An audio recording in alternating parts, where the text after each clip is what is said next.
आपल्या सर्वांचं स्वागत आहे. आपणा सर्वांना माझा मानाचा जय भीम, जय शिवराय. मित्रांनो, मी पुढील भाग जो बाबासाहेबांचा भीमरावाचा प्रवास आहे त्याबद्दल मी त्यांच्या शब्दात निवेदन करणार आहे. मी व्ही नारायण आणि आपण पाहत आहात समता क्रांती चॅनल. तर मित्रांनो, माझे प्रोफेसर जे होते त्यांनी मला सांगितलं, भीमराव, तू नेपोलियनचं पुस्तक घेऊन वाच. मला नेपोलियनचं पुस्तक घेण्यासाठी माझ्याकडे पैसे नव्हते. आणि मग मी घरी गेल्यानंतर माझे वडिलांना सांगितलं की बाबा, मला नेपोलियन बोनापार्टचं पुस्तक वाचायला हवं आहे, तर मला तेवढं घेऊन द्या. माझा वाचनाचा जो ध्यास होता, माझं प्रत्येक माझ्या शिक्षणाची पुस्तकाशिवाय मी अवांतर पुस्तकं खूप वाचत होतो. तो माझा एक छंद होता आणि हे माझ्या बाबांना माहीत होतं. म्हणून बाबांनी माझ्यासाठी पुस्तक घ्यायचं ठरवलं. त्यांच्याकडे पैसे नव्हते, त्यांची पेन्शन यायची होती अजून, आणि म्हणून ते मग माझ्या बहिणीकडे, अक्काकडे गेले आणि त्याने तिच्याकडून उसने पैसे आणले आणि त्या पैशातून मला नेपोलियन बोनापार्टचं पुस्तक घेऊन दिलं. ते पुस्तक मी चांगल्या प्रकारे अभ्यासलं आणि मला कळून आलं की खरोखर नेपोलियन हा जिद्दी होता. त्याला काहीतरी करण्याचा ध्यास होता. फ्रान्सचा वरती अनेक देशांनी निर्बंध आणलेले होते. फ्रान्सची परिस्थिती फार वाईट झालेली होती आणि फ्रान्सची जनता ही महागाईच्या भट्टीत भरडली जात होती. आणि मग त्याच्यातून बाहेर काढण्यासाठी काहीतरी करायला हवं असं नेपोलियनला वाटत होतं. पण नेपोलियनकडे तो साधा शिपाई होता, काय करणार असा प्रश्न निर्माण झालेला होता. परंतु त्याने जिद्द सोडली नाही. त्याने त्या शिक्षणामध्ये, म्हणजेच जे लढायचं शिक्षण होतं त्यात प्रावीण्य मिळवलं आणि तो एक सैन्याचा प्रमुख झाला. सैन्याचा प्रमुख होता त्याने फ्रान्सला एका अतिउच्च शिखरावर नेलं. फ्रान्सच्या जनतेला सगळ्या सुविधा मिळवून दिल्या. फ्रान्सची जनता त्याला खूप मानायला लागली आणि अशा प्रकारे तो शिपायाचा सम्राट झाला. त्या देशाचा फ्रान्सचा राजा झाला आणि त्याने चांगल्या प्रकारे राज्य केलं. आणि राज्य केल्यानंतर त्याने ठरवलं की माझ्या देशाला अतिउच्च शिखरावर न्यायचं आहे. आणि मग नेपोलियन, जशी त्याच्याकडे जिद्द होती आणि म्हणून त्याने जगाला सांगितलं की मी कुठे हारू शकणार नाही, कारण माझ्या डिक्शनरीमध्ये अशक्य शब्द नाही, माझ्यासाठी सगळं शक्य आहे. आणि मग मी पण ठरवलं की नाही, मला सुद्धा आता खूप शिकायचं आहे. मला सुद्धा काहीतरी देशासाठी, समाजासाठी, माझ्या स्वतःच्या अस्पृश्य जमातासाठी काहीतरी करायचं आहे अशी भावना माझ्या मनामध्ये निर्माण झाली. आणि मला थांबून चालणार नाही. मला अतिउच्च शिक्षण घेऊन मला या व्यवस्थेचे बारकावे, जगातली जी काय व्यवस्था असेल ती पण पाहायची होती. आणि त्या दृष्टिकोनातून मला एक व्यवस्थितरित्या सुनियोजित अशा प्रकारे देशाची सेवा आणि समाजाची सेवा करता येईल असं मला अतिउच्च शिक्षण घ्यायचं आहे. आणि मी ठरवलं की माझं आता शिक्षण भारतातलं म्हणजे मुंबईतलं शिक्षण पूर्ण झालेलं आहे. परंतु आता मला पैशाची सोय नव्हती. त्याच वेळेला बडोदा सरकार सयाजीराव गायकवाड यांनी विद्यार्थ्यांना उच्च शिक्षण घेण्यासाठी शिष्यवृत्ती जाहीर केली. त्या ठिकाणी मी अर्ज केला आणि मला शिष्यवृत्ती मिळाली. सयाजीराव महाराजांनी मला अट्ट घातली की तुला उच्च शिक्षणासाठी परदेशात जाण्यासाठी मी तुला अनुदान देतो, शिष्यवृत्ती देतो, परंतु 10 वर्ष तू माझ्या सरकारमध्ये नोकरी केली पाहिजे. आणि ती मान्य केली आणि मी परदेशासाठी जाण्यासाठी निघालो. घरातली परिस्थिती फार कठीणच होती. माझा भाऊ आनंद तो सगळं बघायचा. त्याचं शिक्षणही मी शिक्षण घेते असल्यामुळे आणि गरिबी असल्यामुळे त्याचं शिक्षण काय होऊ शकलं नाही.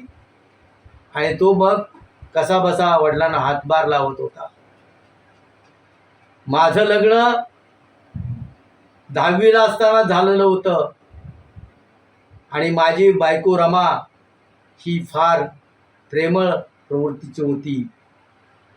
ती कोणालाही दुखवत नव्हती. अशा प्रकारे मला माझी बायकोसुद्धा मला सांभाळून घेणारीच निघाली. आणि मग मी परदेशी जाण्यासाठी ठरवलं असताना मला माझ्या कुटुंबाचाही विचार माझ्या मनामध्ये आला की मी परदेशात शिकायला जाणार. आज माझं कमवण्याचं वय आहे आणि मी यांच्यासाठी करायच्या वयामध्ये माझ्या शिक्षणासाठी मी परदेशात जाणार आणि हे कसे सांभाळून घेणार. माझी तरुण बायको, माझा भाऊ, माझं हे कुटुंब मी सोडून जाणार. आणि अशा प्रकारे माझ्या मनात विचार आले. एक बाजूला वाटत होतं की या परिस्थितीमध्ये, गरीब परिस्थितीमध्ये, इतकी 18 विश्वदारिद्र्य असताना मी यांना सोडून जायचं त्यांच्या भरोशावर, हे काही माझ्या मनालाही पटत नव्हतं. अशी माझी द्विधा मनस्थिती निर्माण झाली आणि मी असाच चिंतेत घरामध्ये बसलेलो होतो. त्यावेळेला माझी रमा म्हणजे मी तिला रामू म्हणायचो. आणि मग माझी रामू माझ्याजवळ आली. मला चिंतित पाहून म्हणाली, साहेब तुम्ही परदेशासाठी उच्च शिक्षणासाठी जा. तुम्हाला खूप काय मोठं करायचं आहे समाजासाठी, देशासाठी. त्यामुळे तुम्हाला थांबता येणार नाही.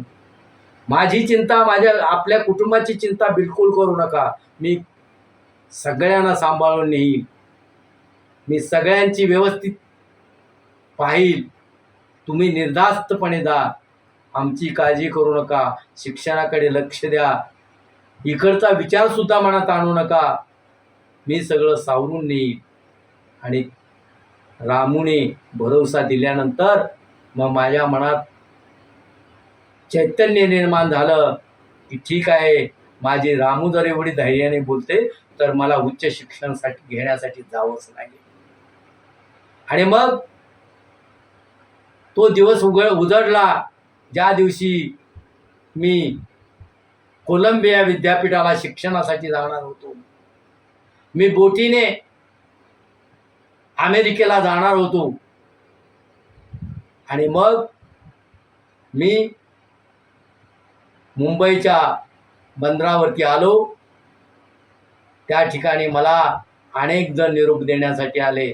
त्या सर्वांचा श्रद्धेने मी निरोप घेतला आणि मग मी त्या बोटीमध्ये चढलो. समुद्र खवळलेला होता. अथांग लाटा उसळत होत्या आणि माझी बोट अमेरिकेच्या दिशेने चाललेली होती. किनारा संपला होता. लाटा उसळत होत्या. पाठीमागं पाहिलं तरी किनारा दिसत नव्हता. पुढेही पाहिलं तरी किनारा दिसत नव्हता. अथांग महासागर पसरलेला होता आणि त्या महासागरामधून माझी बोट चाललेली होती. आणि अशा प्रकारे माझ्या मनात सुद्धा तशाच लाटा उसळत होत्या की मला शिक्षण घ्यायचं आहे, मला सुद्धा आता हे संपूर्ण समाजसेवा करायचे, देशसेवा करायची आहे, म्हणून मी यश मिळवणारच. अशक्य शब्द हा माझ्याही शब्दकोशात नसणार आहे, असं मनाशी पकडून मी अमेरिकेचा बंदर गाठलं, किनारा गाठला, किनाऱ्यावर उतरलो आणि मी कोलंबिया विद्यापीठामध्ये जाऊन मी प्रवेश मिळवला. आणि मग माझ्यासाठी त्या ठिकाणी काही विद्यार्थ्यांना सोबत अशा प्रकारे खोल्या मिळायच्या. एका खोलीमध्ये 3-4 विद्यार्थी अभ्यासासाठी असायचे. त्या ठिकाणी सुद्धा मला जातीयतेचा अनुभव आला. जात काही माझ्या पिछा सोडत नव्हती. भारतातून शिकायला कोलंबिया विद्यापीठात आलेले विद्यार्थी जे उच्च जातीचे सुवर्ण विद्यार्थी होते, ते माझा द्वेष करत होते, तुच्छतेने पाहत होते. आणि अशा प्रकारे मग त्यांनी मला त्यांच्या खोलीमध्ये प्रवेश मिळवून दिला नाही. मी मग दुसऱ्या ठिकाणी माझी सोय केली आणि अशा प्रकारे कोलंबिया विद्यापीठामध्ये मी प्रवेश मिळवला. अनेक प्रसंग मला आले माझ्या जीवनात. माझ्या कोलंबिया विद्यापीठात गेल्यानंतर त्या ठिकाणच्या उत्तुंग इमारती, स्वच्छ रस्ते, इंग्लिशमध्ये बोलणाऱ्या गोरे लोक, काळे लोक जे आफ्रिकन होते, ते अशा प्रकारे त्यांचं जे ते वैभव पाहून, अमेरिकेचं वैभव पाहून मी टिपून गेलो. अशा प्रकारचं तिथं वैभव होतं. एक वेगळा प्रदेश, वेगळी संस्कृती, वेगळं असं मला पाहायला मिळालं त्या ठिकाणी. आणि अशा प्रकारे माझा शिक्षणाचा प्रवास सुरू झाला. तर आता मी याच ठिकाणी थांबतो. माझा एपिसोड इथे थांबवतो. आपणा सर्वांना जर माझा हा एपिसोड आवडला असेल तर आपण सर्वांनी मला लाईक करा, सबस्क्राईब करा. मित्रांनो, लाईक आणि सबस्क्राईब करायला विसरू नका. निश्चितपणे आठवणीने करा. 1-2 सेकंदाचं काम आहे ते, आणि तेवढं मात्र तुम्ही पूर्ण करा. माझ्या चॅनलला शेअर करा. जास्तीत जास्त लोकांपर्यंत हा जाईल आणि बाबासाहेबांच्या जीवनाचं माझ्या परीनं, माझ्या अल्पबुद्धीनं जे मी तुमच्यासमोर सादर करत आहे त्याला प्रतिसाद द्या, एवढी मी विनंती करतो आणि याच ठिकाणी थांबतो. आपणा सर्वांना मी जय महाराष्ट्र, जय भारत.